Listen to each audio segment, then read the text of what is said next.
Hey guys, welcome back to the channel, and in this video I'm going to be showing you guys how to change fuel lines on Jonsered GT2128. This is not the only machine that we changed the fuel lines on. This is the same engine on a lot of trimmers such as the Husqvarna 128L, the Husqvarna 128LD, Husqvarna 125L, and I think the Husqvarna 125 GD, which is the curved shaft version of the LD, or the L, sorry.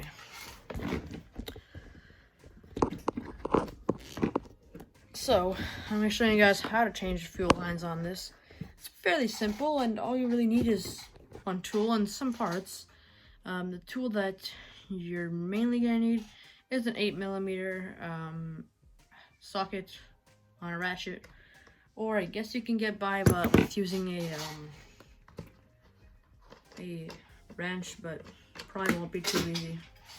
So what I just done is spun off this little knob here, which takes the this is the air filter cover. So it takes the air filter cover off, and after the air filter cover, you're gonna get the air filter.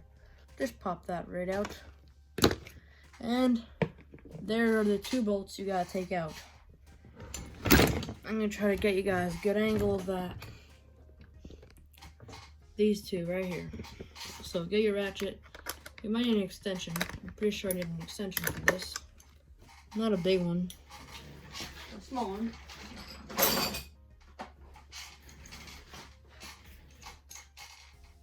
You don't need it, but it's gonna make it easier for me.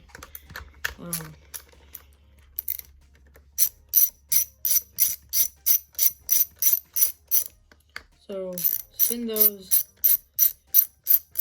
two nuts off and put them aside.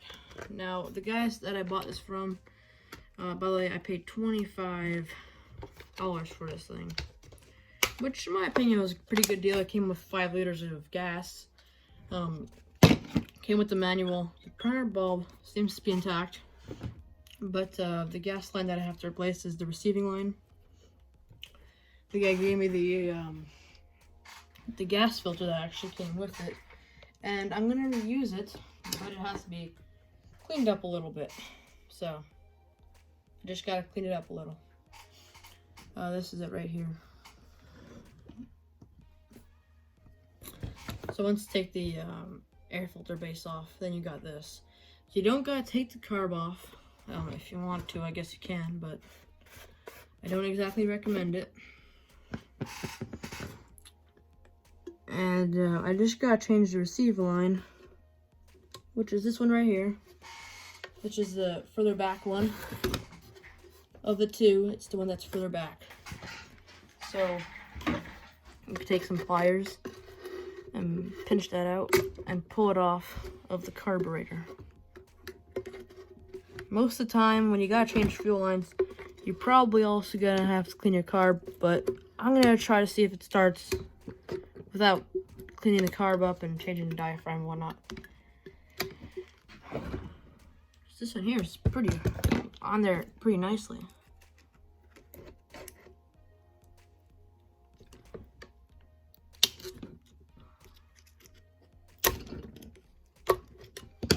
I'm going to remove that. You can use pliers and a flathead screwdriver. There you go. I got most of it off. I'm going to get the rest off with a flathead screwdriver. Okay, so I moved the carburetor over a little bit so you guys can see the fuel line, where it's supposed to go. So it's going to go right there in that hole behind my finger. So this is the line I'm going to be using. It's not that, I don't remember what size it is, but normally on Amazon they sell it in 4 different sizes, so you just get which one is, so you just use which one is right for you. And what I'm going to do is I'm going to cut a little piece off of the end, like this, to make it go into the tank much easier. So you're gonna want to fish that into the hole that the old fuel line had gone through. And then open up the cap here. And you're going to get some needle nose pliers. And probably the longer the better.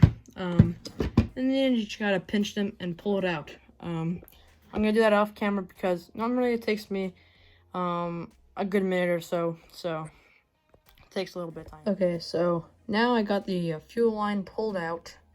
And I popped on the fuel filter. Now, I recommend using your old one because unless you want to buy a new one, they can fetch you a couple bucks if you buy one, or if you buy them in bulk, about $1. But if you still have your old one, you can reuse it or refurbish it by using an air compressor and blow it through there, or you can use some carb clean if you want to buy carb clean. You can buy that and put that. When you have the hose, super easy to get out. So you just have to cut the little end that you got. Just cut that off and put your fuel filter back on. Then you're gonna want to put your carburetor back on to the machine. Right now I'm not putting it back together, but don't forget to reattach your throttle cable if you took it off. And then you just kind of want to measure how much length you need to get there and not be tight or loose. Not have too much line sticking out, not have too little line sticking out. And you want to make sure your fuel filter is touching the bottom of the tank, or else it will not grab fuel unless you have a certain amount of fuel in your tank. So make sure that all these things are good on your machine. Anyways, I'm going to cut the line and I'm going to put it on to the carb with the throttle cable, and then I'm going to throw it back together. Okay, so now before you throw everything back together, I think I have a little too much line, but it's fine in case I need some more line in the tank, which in this case I don't. It'll be fine, but for beginners, I recommend a little bit more out. But don't make sure you don't put too much to where you have a pinch in your fuel line. If you have a pinch in your fuel line, fuel will not pass through. And make sure your throttle cable is still working and that it's connected. Now, all I gotta do is throw it all back together. So we're gonna start off with the base. So this right here, you gotta make sure you line up, and it's gotta go into your bolts. Then what I like to do is I like to take my I'm gonna put you guys down here for a second, just because I cannot do this with one hand. So there you go. I like to take my ratchet right here and put my nut inside of that, like that, and then put it on here, put it into the tightening position.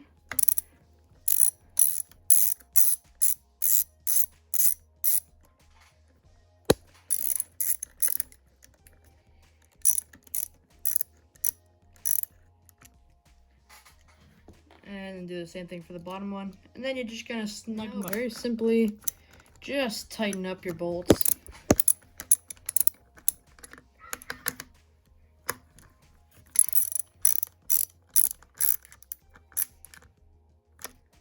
Not too tight. You don't want to put this, make this plastic too tight, because you're screwing onto plastic. You don't want to crack it by having your bolts too tight. Then, once you've done that, you're going to want to get your air filter back on and your air filter cover. Now we're going to see if this thing runs. I just got to throw some fuel in it. I took out the fuel to examine it, and it seems to be good, so I'm just going to throw it back in. There's no water in it. It doesn't smell very old. So I'm going to put it back in, and I'm going to see if this thing is going to start. if yours does not start, your carb might need to be adjusted, your carb might need to be cleaned, your diaphragm in the carburetor might have to be changed, your primer valve might have to be changed. There's a couple other things that might be the problem with your machine if it still has not run after changing the fuel lines. That just means that the fuel lines aren't your only problem. But I'm sure there's a bunch of other videos on YouTube on how to do all those other repairs. So now we're gonna get the gas cap right back on there, and we're gonna see if she starts and runs. The guy said it ran good, so we're gonna find out. Well, I'm sorry about that. I already did the cold start. I forgot to press record, but it did run good, other than the trim line being all way too long and all got tangled up. So we're gonna see if it starts back up now. It's been a couple minutes.